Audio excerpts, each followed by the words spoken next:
Hello, welcome to Win Some Lose More. My name is Dieter and you join me for another mechanisms video where I take you through some of the terms that we use for how games work, try and explain them and give you a couple of examples of games that you may enjoy. Now today I would like to look at action selection.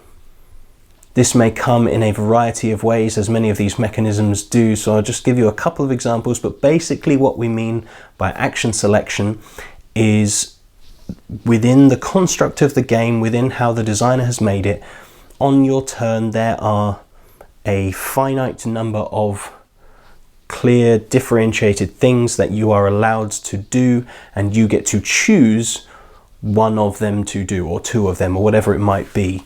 To do. So you are selecting your action. It's not, some of the mechanisms are just that's the single mechanism and you're making choices within the mechanism. This is, there are a few different clearly delineated things and you are choosing one of them to do. So a good example of this is Race for the Galaxy, which uses simultaneous action selection, in which everyone has their own hand of cards that they're using for the game, but then there's also action cards. And so at the beginning of each round, everybody chooses the action that they want to do. And so it's numbered 1 through 5, and I want to get more cards. So I'm going to use the number 1. That's the one I put down. Everybody puts one down. Once everybody's done that, we flip and we do those actions.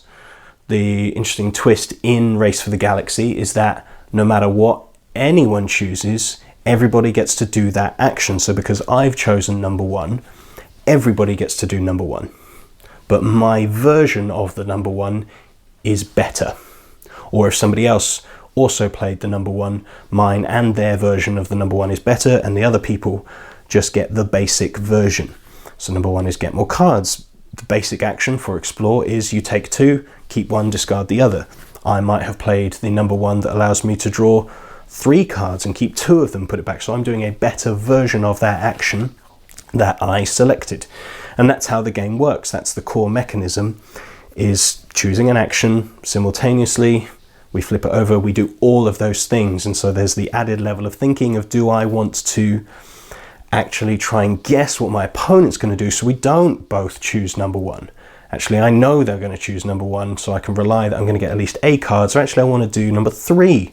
And so that's the one I'm going to do. Nice and simple.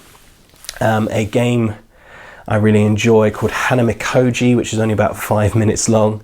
You have 4 actions throughout the game that you get to do, and you have to do all of them once. And so you get to choose, and there are 4 little tiles that you flip over to show. You take it, it's just a 2-player game. You take it in turns, and I will flip that one to go, that's the action that I have selected. That's another way of doing it, but that's open turn-based information rather than action selection, the simultaneous action selection of Race for the Galaxy. There are other ways. Castles of Burgundy, very popular game, quite high on my games I've played list, in which it's not as open information as some of the others where there's the finite number of things. Actually, at the beginning of each round, everybody rolls 2 dice in Castles of Burgundy, and those 2 numbers and those 2 dice are the way you choose the action that you're going to do. You're not going, oh well, I rolled a 3, so I have to do the number 3 action. It's not like Race for the Galaxy. Actually, I get to use that number 3 to buy a tile from the number 3 area. That might be what I do with it. Or one of the tiles I've already bought, I build it onto a number 3 space. And so I get to choose the action that I do. Again, a finite number of type of thing that I could do, but now the dice, the number, determines some of the limitations that that action has.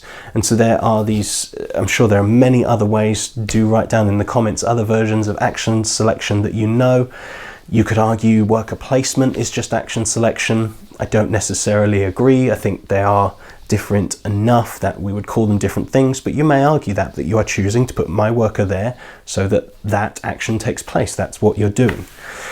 I'd love to hear examples where it works really well, other places where you don't like it so much, whatever it might be. Do pop it down in the comments. We love hearing from you. So do keep in touch with us on social media. We are on Facebook, Twitter, Instagram. We'd love to hear from you at this time. And if you want to be up to date with what we do, subscribe to this channel if you don't already. Hit the bell icon if you want to see all the new content as it comes out. But that is action selection, just very briefly, some examples you may enjoy. Thank you very much for watching. I hope to see you again. I've been Dieter for Win Some, Lose More. Goodbye.